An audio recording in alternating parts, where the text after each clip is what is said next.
Ladies and gentlemen, welcome back for our third panel, Sustainability Beyond Carbon Reduction, moderated by Gunnar Hubbard. All right, well, welcome everyone back from the break. We're starting a tad later, but we got to finish on time. So we're going to talk faster. No, we'll be off and running. But welcome to the panelists here, and I'm just going to jump right in here. And we're talking about carbon and beyond carbon. And when we talk about that, it's the operational carbon, but the embodied carbon.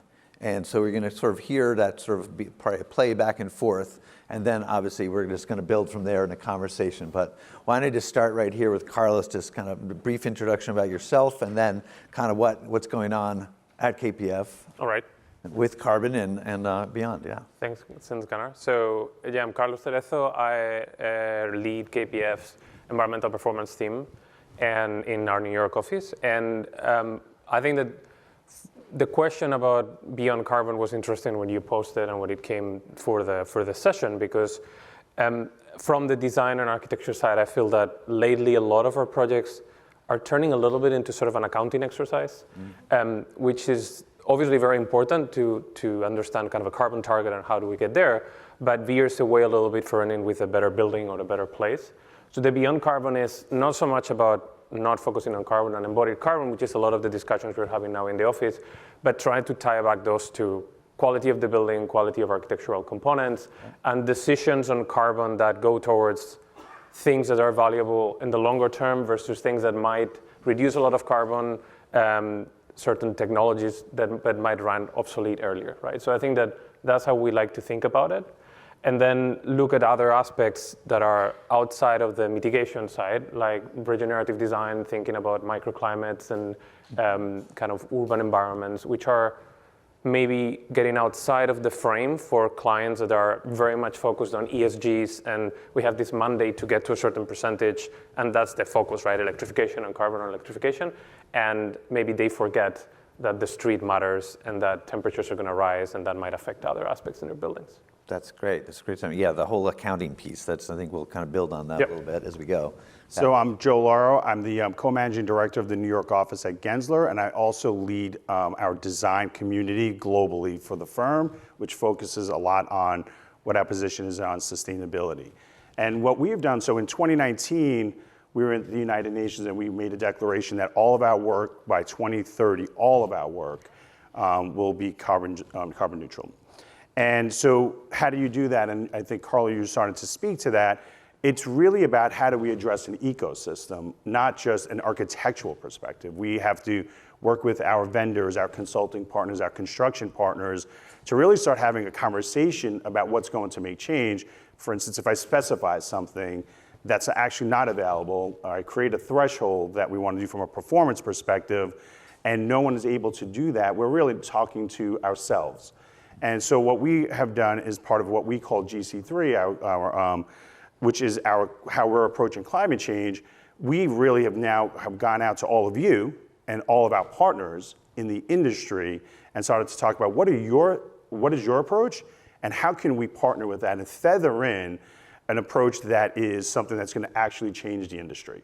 And that's what we're working through right now. Yeah, because I think it's so often we sort of get caught up in the box of the project and the client. Right. And so I think that's a really neat initiative Gensler's taking on. How about from your side, Jason? Jason Volan. I lead the Innovation Laboratory, which is the Center for Research, Development, and Innovation in the Buildings and Places group for AECOM. For us, it's often about the journey to decarbonization with our clients. And that's both infrastructure clients as well as buildings clients.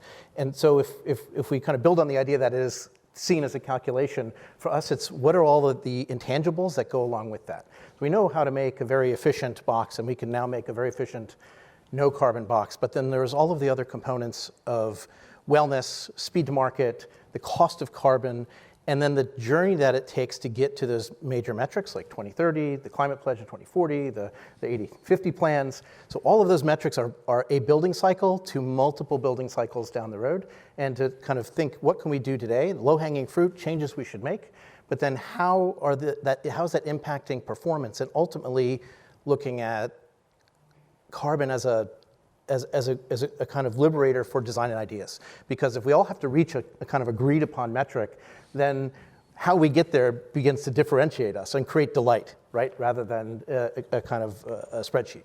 Yeah, it's a common language starts happening and is occurring in the industry. But it's interesting though, when you start your comment about AECOM doing infrastructure and the building, it's interesting when you look at the scale of some infrastructure, and a decision about carbon reduction can all of a sudden move the needle pretty quickly on the scale sometimes, right, of large projects. But I guess when we start looking at the aligning the value and bringing that back to clients, I think all of you sort of touched on that. How might you speak about that? Because we're so good at making zero energy buildings or even zero positive energy buildings, but the embodied carbon side, and how do you put a number on that and convince clients to go that extra mile? Yeah, want to jump in on that? We can go either direction here. I think on the embodied carbon side is interesting. Well, it's interesting depending on where you work. I think that we're focusing today mainly on kind of New York and our immediate surroundings, but because we're a global office, we learn a lot from the other offices. And I think our London office, with the regulatory context there, we are learning a lot from about how those arguments are made, right? I think that the fact that you've been required for a couple of years to do life cycle assessments of every project, even for sort of city permits, has started to create kind of a common language within clients that they see the value of telling the story of what they are doing, right? Because if they have to do it, then why not get some PR out of it, right? And I think what we've learned there, and we are applying here when the question comes where we're trying to convince clients about arguments of embodied carbon, is that it's still hard to make a return of investment argument about embodied carbon, especially because in many cases you're not necessarily even adding cost to a building, right? You might be building less material, and therefore it might be cheaper to do something that makes more sense for a life cycle perspective. So the question ends up being, in my mind, is what is the story that you want to tell about your building when you're done? And what are the values that you're trying to present to your peers, to colleagues in industry, like you were saying, especially if you represented an institution when you're done? And based on those, then we'll figure out a solution, right? And that's usually the way that we get to keep ideas about embodied carbon, being at keeping a part of a building, which is something that we try to do here in New York in a lot of our projects, or bringing timber. The scale of many of the projects that we do is still hard to bring at full scale, but certainly in hybrid ways. We have a project now where we are doing CLT slabs with a combined hybrid structure, and it's always about presenting to them the other values around certain strategies, but especially kind of convincing them that this is a story that they want to tell, because in 5-10 years they're going to be like London is today, where this is a requirement, right? So I think they understand the value of that, of presenting themselves as a leader in that space. Yeah, and that moves the needle enough. Go ahead. Yeah, Joe. and to add to that, I think there's a lot of question around return on investment, but I think what's more important and what we try to talk to our clients about, and we as an industry need to talk to our clients about, is they're making those very same statements. They're saying we have a commitment to climate change and we want to do our part. And whether it's 2030, 2040, or 2050, they're out there saying that. So we as partners want to be able to say, okay, if you want to achieve that, this is how we can get there. And to your point of, you want to have that story. So when we're looking at the return on investment, it's not so much, it is a lot about the story, but rather what is it you're trying to accomplish as an organization? What are your values, and how does this project and how does this opportunity, be it infrastructure or building, really start to reflect who you are? And I think that starts to play into the things that we all want to do, which is how do we really get to a decarbonization solution?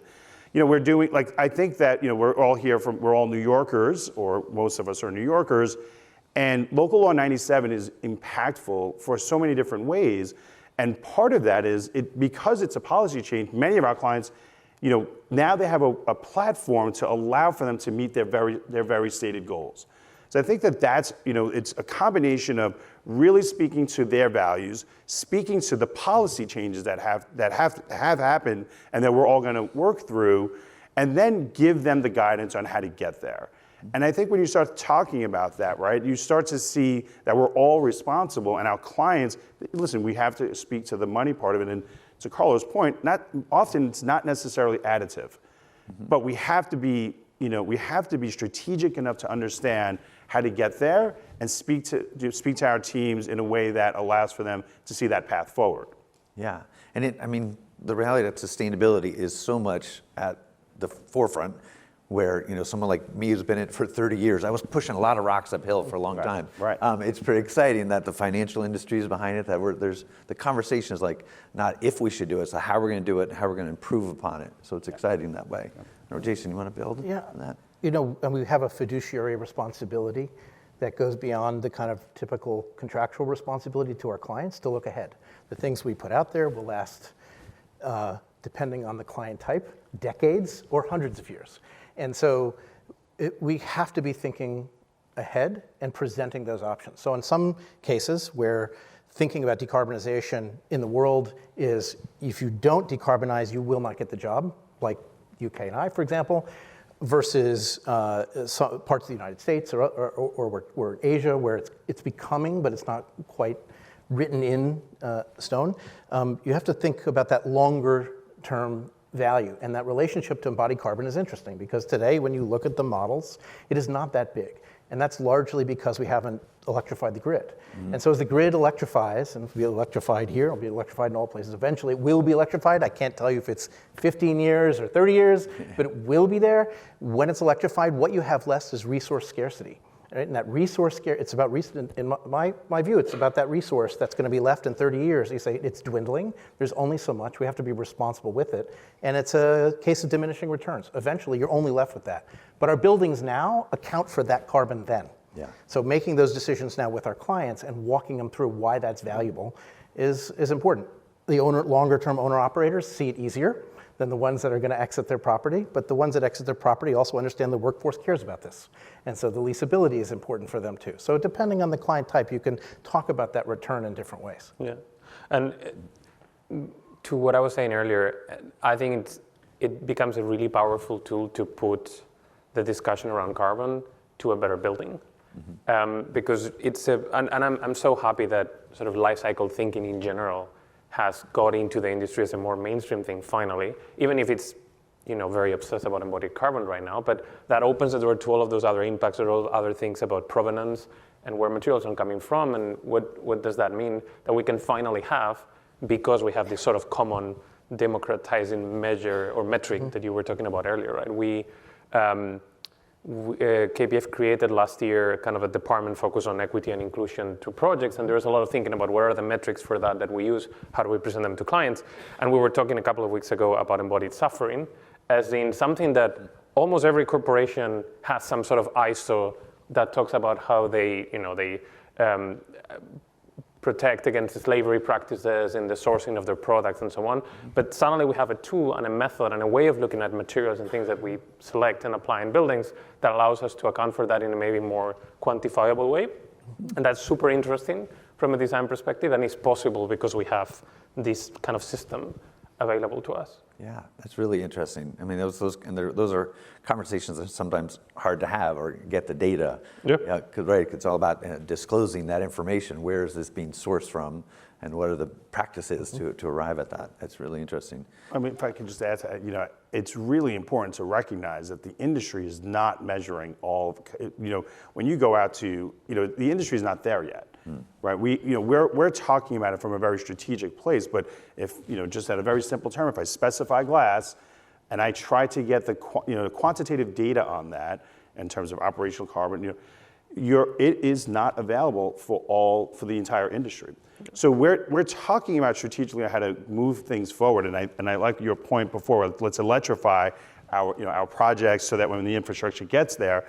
But we also have to work with our industry partners to get them there. We're not in a place right now where all of this information is available and all of our partners are in the same place. So we have to really, we can't design a building or have an infrastructure project where the things that we're talking about materialistically are something that we would like for them to be at a performance place, but it's actually commercially available.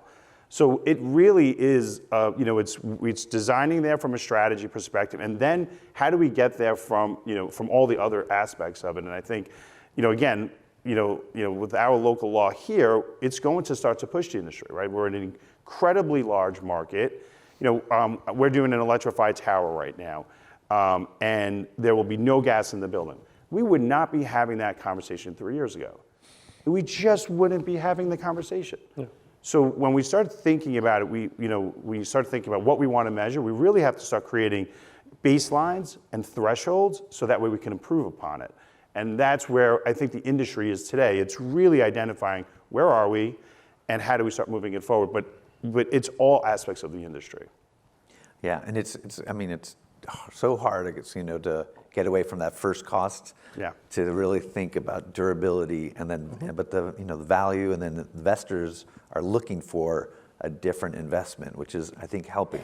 But the manufacturers are not there yet. Yeah. We're getting there along the way. But it really comes down to the value of that. If you think of a 50-year, 100-year building, convincing to go, just really unpack the building in terms of what's going to be really hard to replace versus we were talking about at the break, right? Yeah. What are the things that you want to make sure you're going to put your money in? The envelope, like Tower New York. Yeah. It might be easier to replace a fan coil on an office versus redo the whole facade. So put your money there, which is a bunch of architects up here talking, so that makes sense. Yeah.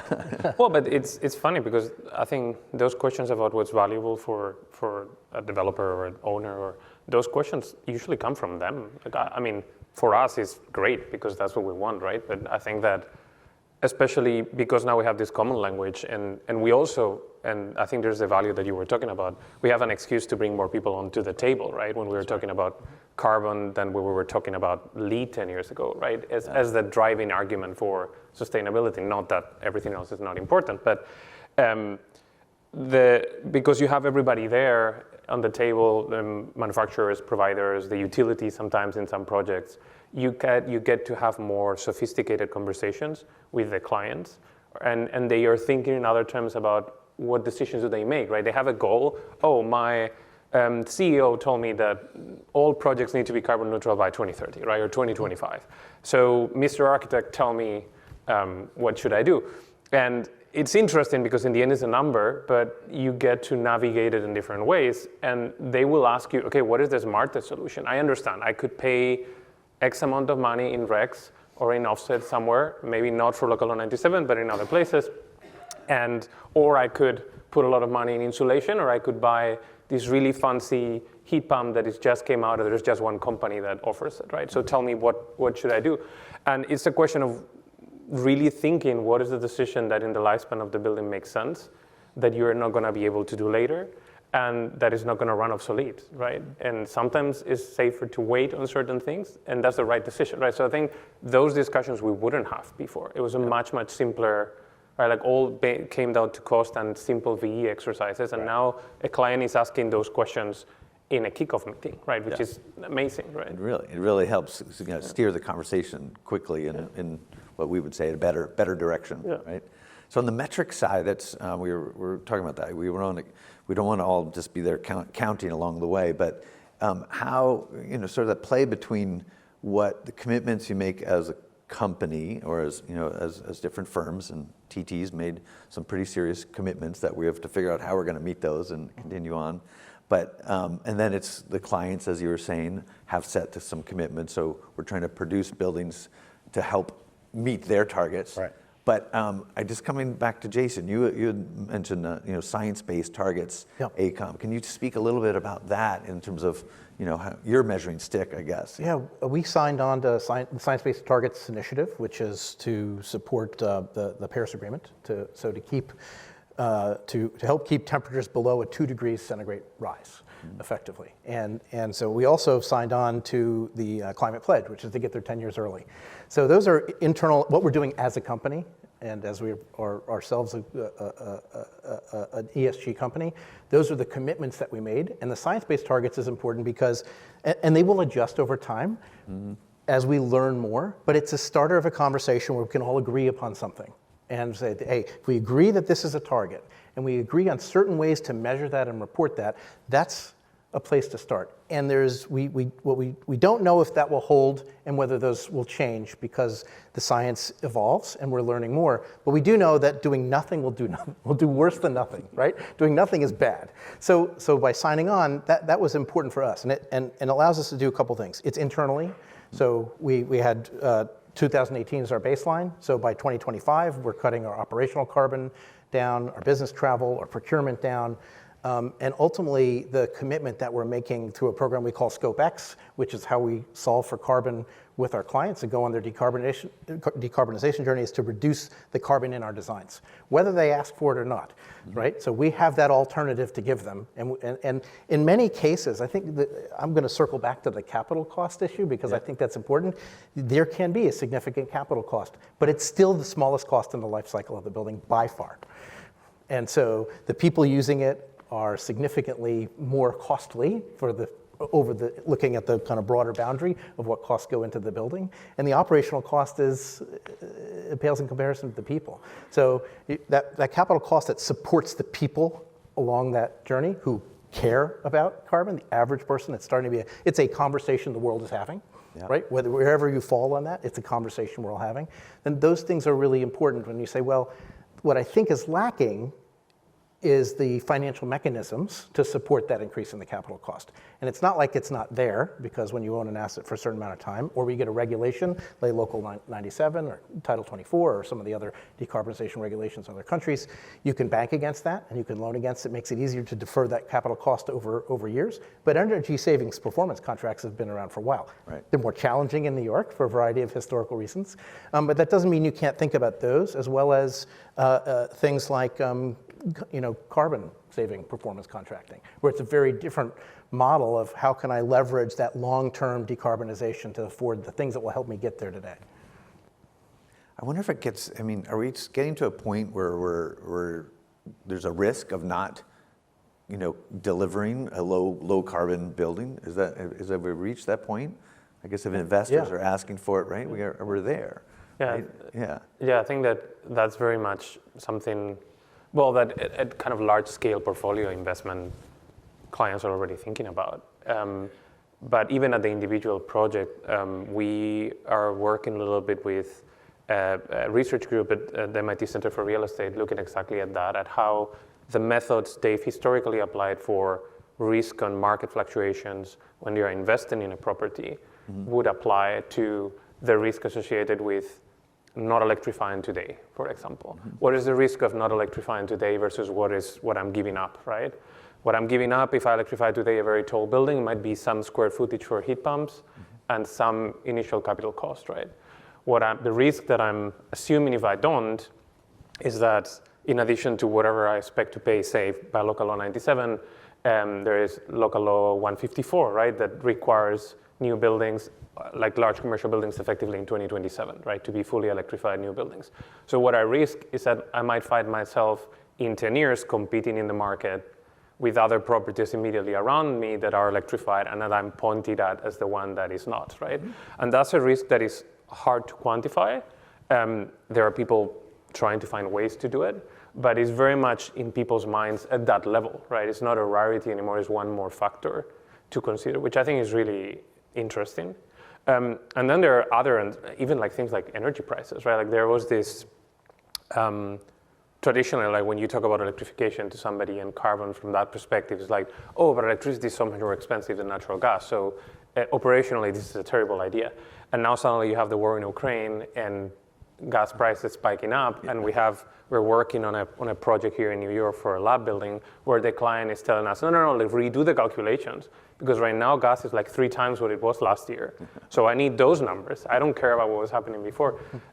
So it's very much a risk that people are trying to quantify somehow. Yeah. It's not an easy conversation, I think, and there's not like any clear way of doing it precisely, but it's not an out there concept. It's very much a real one. Yeah. I do think that the risk really is, I think what you were starting to hit on, which is your building does become obsolete. Yep. Right? And in a competitive market, depending on what, be it a healthcare facility, be it a commercial office building, you're putting yourself in a position where you become, forgetting about regulations, which was going to drive some of this change, your building becomes obsolete. And then if you're in a place where your building is performing poorly, and someone in your potential client and your potential occupant is someone who has their own mission and their own value system, you're putting yourself in a position that completely takes you out of that competitive market. The fact of the matter is that I think putting some thought into how you're going to adapt, and we have so much building stock in New York. And I love the fact that the local law has actually put in some real dates that you need to start to comply with. And there's people that I know that there's a conversation around the fining and how that's going to work. But the fact of the matter is, by putting real dates and people are going to have to react. And I like the fact that people are thinking, well, I don't only want to just react. What's the absolute best that starts to make this product a differentiator and really starts to align with that? So I really feel like the risk is to not do anything. Not only clearly on a climate change perspective, but the risk is to not do anything, to not react to what's happening around the world right now. And I think that, and you put yourself in a position that won't allow for you to move forward. Yeah, it's so true. Like we're getting so caught up in the must do it now. And when you're talking about the value of real estate and you're looking at how long it takes to get some of these buildings approved and built, we have to be so far ahead of and bring that reality, the competitive market side into it. It's really interesting. So we talk a little bit about like how do you mitigate carbon, or doing less harm, having a positive handprint, sort of giving back. Like how does that sort of buildings as carbon sinks, almost like that? Where's that conversation going? One of the things we've looked at doing is trying to make the buildings very efficient in terms of their space use to free up more site. And what we have seen from our modeling, and there's still a lot of science to be done on this, is that the site, in terms of biogenic carbon and the carbon that you can capture with the site, significantly punches above its weight in terms of the cost you to develop that from a landscaping perspective. Mm-hmm. So when you can think of ways to use sites really differently, when you can reduce the paving requirements or change those paving, you can both reduce that hard carbon budget that you're spending by using less materials, by being a more efficient design, but also provide more biogenic carbon where you're capturing over time on the site. I think those are, from that perspective, we're seeing it's a kind of a low-hanging fruit, right? We have to be better designers to make that happen, mm-hmm. and we should, because that's expected of us from the clients. But when you think about, well, what's the leverage I have to be a better designer? It's, well, if I can free up another 10% of that site to reforest, right? Not plant a lawn, but reforest, so I can get a fully working decarbonization engine on that site. Those are of real value, I think, long term. Yeah. Yeah, I think, talking about building orientation and those kinds of things, I love the word mitigation rather than trying to solve everything at that very moment. And when you start thinking about a building through a much more holistic way, and then how it links to the infrastructure that supports it, you could really make some really strong design decisions that allow for you to sort of get to those incremental steps that allow for you to really achieve our overall goal. So in a lot of ways, it's those early studies, when are you going to do your energy model? When are you going to do, when do you start looking at some of the things that allow for us to really focus in on the performance of the building, and doing it in a holistic way early on, and making decisions on being efficient in design, orientation, and how the overall performance is going to be. That's really the key. Once you make those decisions and it goes in the wrong direction, you're not changing that, right? So really early on, and using as little as possible as it relates to the building is really the key component. Can't help but thinking,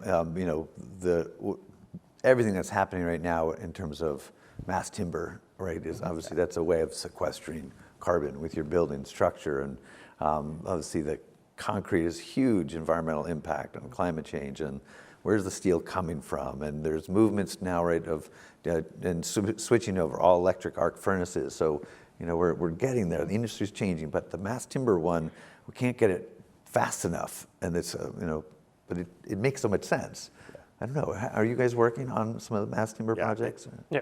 Yeah. Right. I think everyone is, right? I think everybody is yes. trying to do one mass timber or another in one form or another. I think. We are doing both timber buildings and some what for me are more interesting, which are hybrid conditions, right? Because I think that timber, well, first of all, you should do it where you should do it, right? I think that there are places in the world that maybe we shouldn't be trying to do timber, and something that you have to explain to clients as well. Like, this is not a silver bullet for carbon. But where it does make sense, and we're doing very large buildings, there's a lot of design work of kind of good design and good working with structural engineers and manufacturers and construction schedules and so on to bring it wherever possible, right? And I think that it can be very interesting. We're doing a project in Vancouver now where it's a very tall building, so it's a concrete structure, but all of the girders and slabs are timber. And it's a meaningful contribution. It's like 30-40% of the carbon of the structure that you are saving. And done in a way which I think is what has become more interesting, in a way that you know the timber is going to stay there. And it's easy to, if it cannot stay, you can remove it, right? I think that that's a huge part of thinking about timber as a carbon sink, is that you need to get the timeline right? And it's not only sustainably managed forests and replacing the tree and so on, but actually how long is this going to stay in the built environment, and what can I do in design to make sure that it stays there? So these projects where we introduce it as strategic elements of the structure are really interesting because they're usually very clear in how it's going to stay there and how you could like take it out and use it in something else if you needed to, which is really, it's really good. I think that it gives you the opportunity to figure out the timeline a little bit better. And the challenges are in the sort of codes and approvals when you get to high rise. I mean, TT's doing the tallest mass timber one. It's in Milwaukee right now, called the Ascend Tower, that is really took time and effort to work with, the local authorities to get it there. But you look at the aesthetics that go along with it, and then the calculations do help along the way. It's like we're doing good, and then it takes a progressive developer to say we want to go forward with that. But there's kind of a funny obsession, right, with like everything that you see published is the tallest timber building, the biggest timber building. I saw something that was like the biggest floor plate timber building. It's like you're stretching it at this point. It's like, who cares? But I think that we need to enable and celebrate more to bring it in general into more of the construction industry where it makes sense, right? I don't necessarily need the tallest skyscraper in New York to be built in timber, although it's obviously very meaningful. But I would rather see codes change so that in every mid-rise resi building, it becomes much more of a common solution. And I think that's where it's going to scale up, right, and have a bigger impact. Yeah. I was just going to say, I mean, the code component is really important, but what's really driving it right now, right, it's certainly great for the environment, but clients are seeing that it's a beautiful product. Yeah.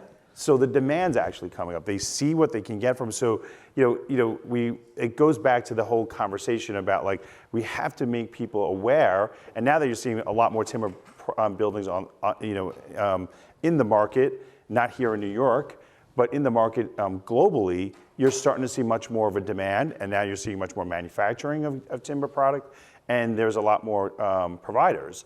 So it allows, and it's making the pricing of it much more competitive, going back to the return on investment, where the first time you started to look at timber buildings a few years ago, it was so hard to make it cost competitive. Now the industry has already just moved it because of the desire and people really wanting that to be one of the solutions for their potential solutions for their building. I think if we built everything out of timber, we won't have enough timber unless we change other ecosystems, right? Right. So the value for me is culturally symbolic. What is the movement towards decarbonization or climate-forward performance design mean, and how do we symbolize it so that conversation can leave the professionals in the AEC industry and spread more out? If we all talk together, enough architects and engineer professionals, we'll solve everyone's problems, right? But if we don't talk to other people, if we don't make a statement outward, then we're not affecting the impact that we probably could have. And so having those different types of buildings in wood, thinking about timber, talking about why it does, why it's valuable, is important culturally, right? And that's actually a very traditional value of the architecture and design community, right? To have that cultural symbolism as part of what we're doing. I think this is a way in which we have to talk about it. Can't do it all. There's going to be zero carbon, hydrogen, steel. There's going to be other things that are going to be able to scale better, but being able to look by it, see it, understand it, it's beautiful. People want it. It presents a sense of value in a set of intangibles that are really critical. it's not the answer into itself. No. And there's and I sort of relating that to going all electric. There's worry.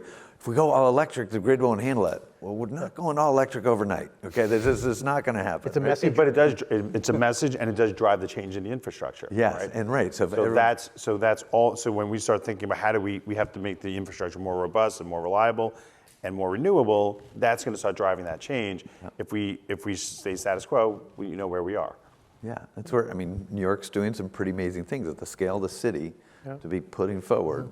Like Local Law 97 it's a good one. Yeah. And we were talking about that, how that evolved with not just someone saying, you shall do this, but it was through committees. I think some of you were on those committees, right? Yeah, I think that, and that's probably true also for the questions about embodied carbon and timber, but these questions force the design community or the kind of the building industry to talk to other entities, really, utilities, or maybe think more about supply and demand and kind of manufacturing at a larger scale. And that has also maybe pushed some of us or give the opportunity to participate actively into building up regulations and advising. Local Law 97 through the technical committees is doing that. And most of the committees are engineers and architects and people working in the utility side and NYSERDA, and in a way that is not only about policy, but very much so about figuring a technical problem and involving these people, which in turn turns those of us somewhat involved into advocates to some degree, right? So, which I think is really, really important and really exciting, because you get to work with other entities, right, to make these arguments. Yeah. And not only, I think that we were talking about this earlier a little bit, but when we were saying beyond carbon, there are these other things that are not carbon that we also need to care about, and they're not necessarily related, right? And we do a lot of work about thinking around urban microclimates, how climate change is going to affect them. And some of the relationships and the thinking around those groups in Local 97 inspired us to also find a partner in the city. So we've been working a couple of years with MAS, with the Metropolitan Art Society, in their Fight for Light, which is a project, it's an advocacy project really, to try to convince the city to think differently about the nuances of environmental quality in public spaces. And it's the same role. It's like a small piece of an architecture company that is sort of like punching up a little bit and trying to break into what is kind of a big decision-making world, but with expertise that maybe is not always there in that room. Mm-hmm. Well, we're got a couple more minutes here, but I guess on the punching up side, just, what are you guys doing, like going beyond carbon from a punching up that you haven't talked about yet and you'd like to? Let's close out here with. Good question. I think for us, it's that one thing that we're trying to do that's really important is raise the standards all the way across. We do a lot of different things at AECOM, right? We do boiler replacements. We plan Olympics. It's a really broad group. One of the things that we're taking on now is this challenge through all of our different groups of what it means to them. What does decarbonization mean to the transportation business line? And some of the really interesting conversations we're having now are, what does it mean to the construction services group, to our contractors who are getting into this too, because of the fractured stakeholder base of the decision making, which between the contractors, the subcontractors, between the architects, engineers, the owners, the regulatory bodies. It's a really fractured and messy process to agree on things. And so for us to have those conversations, to understand the vision that we can believe in and understand the impacts that we can make, and that it's not going to be the same for every group, but that we can have a broad impact if we think about these things together. Yeah. Joe, you want to close Yeah, it down? sure. So one of the things, as I was mentioning it before, we really are now focusing on the industry rather than just our Gensler perspective. And what our co-CEOs have done is they've actually written letters to about 135 of our partners, be it consultants, contractors, and vendors, to really actually force that conversation. And we're hosting roundtables, we're partnering, because our perspective of it is, we know what we want to do. But if we don't change the industry, then we're kind of sitting in the same place. And we want to make sure that we're advocates for the change that we want. And we have to do it through a perspective of partnership. We're a large firm. We carry a lot of weight in the conversation. And we want to make sure that we're taking that as an opportunity to really start to change what we're doing as an industry. And that collective point of view, we think is really the only way to get to the scale that we want to make change. If we help our buildings that we design, it's not enough. Clearly, we know that. So we really want to have a conversation that's much more open. So we're stepping in, we're leaning in, we're reaching out to the leadership, to the CEOs of all our partners, and we're trying to come back to, all right, what is the change that we want to do, and how do we do it together? And I think that's what this is about, right? That's why we're doing, as an industry, we're not talking about architecture, we're talking about the industry as a whole, and we need to come together and to really think about how do we make that change if we're going to do it. That's great. Yeah, I mean, it's getting the common language and partnering. That's the only way we're going to solve climate change when it gets. And we have to share what we learn. Yeah. That's really the key. If we do something, we can't make it as a differentiator for us.